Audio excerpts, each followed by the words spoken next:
என்னுடைய அரசியல் எதிரி திமுக, கொள்கை எதிரி பாஜக இப்படிங்கிற ஒரு முழக்கத்தோடு தான் அவங்க உள்ளே வந்தாங்க.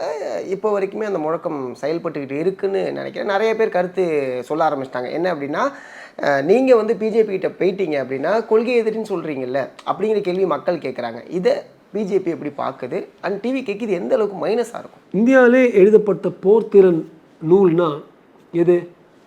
சாணக்கிய நீதி, அர்த்தசாஸ்திரம்.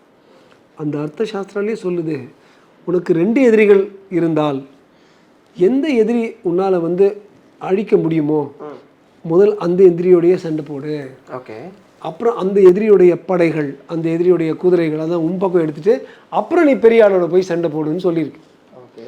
ஸோ கொள்கை எதிரி ஒன்றும் அரசியல் எதிரி ஒன்று இருந்தால் கொள்கை எதிரியோட டெம்பரரியாக தற்காலிகமாக சண்டை போடாமல் அரசியல் எதிரியோடைய அவங்க மோதி அவங்கள வந்து நலிவடைய வச்சு அவங்களுடைய எதிரிகளை மேலே வந்துட்டு ஒருவேளை அப்புறம் வருங்காலத்தில் கொள்கை எதிரியும் எதிர்க்கலாம்ங்கிறது.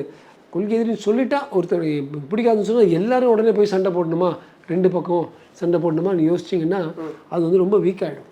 இப்போ ஜியோ பாலிட்டிக்ஸில் கூட இப்போ இந்த ஈரான் நடக்குது, இதே மாதிரி தான். யார் உங்களுக்கு வந்து எதிரியை வந்து அடிக்க முடியுமோ அந்த எதிரி அடித்து முடிச்சிரு, அப்புறம் நீ பெரிய ஆளுகிட்ட போ. அதுதான் விஜய் பண்ணிட்டு இருக்காரு. ஓகே. அப்படி பார்த்தா ஒருவேளை இந்த அலையன்ஸ்குள்ளே என்டிஏ அலையன்ஸ்குள்ளே டிவிக்கு உள்ளே வருது அப்படிங்கிற பட்சத்தில் டெபுட்டி சிஎம் போஸ்டிங்கும் கேட்குறாங்க. அந்த ஒரு டாக்கும் போயிட்டுருக்கு.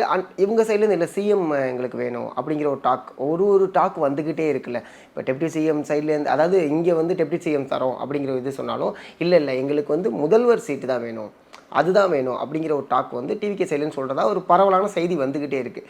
இதில் எது பாசிபிள்? அதாவது தாவேகா தொண்டர்கள் நம்ம மஷ்ரூம் நண்பர்கள்கிட்ட விட்டால் பிஎம் சீட்டும் அப்படியே கொடுத்துருங்கம்பாங்க விஜய்க்கு.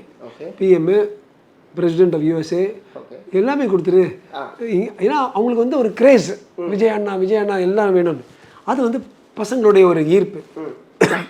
லௌகீகமாக பார்த்தோன்னா, ப்ராக்டிக்கலாக பார்த்தோன்னா எப்படி ஆந்திர பிரதேஷ் மாடலில் அந்த துணை முதல்வர் பதவி வந்து எப்படி நம்ம வந்து அழகாக பவன் கல்யாண் கிட்ட கொடுத்துட்டு அந்த பவன் கல்யாணுடைய ஆதரவை வந்து எடுத்தாங்களோ அதே போல் அழகாக விஜய் உள்ளே வந்து சப்போர்ட் பண்ணி என்டிஏ வந்து ஜெயிக்க வச்சு துணை முதல்வர் வாங்கிட்டு போனால் எப்பேற்பட்ட விஷயமா இருக்கும்.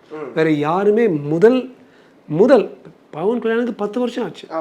முதல் தேர்தலையே அடித்து தூக்கி துணை முதல்வராக வேறு யாருமே ஆனதில்லை.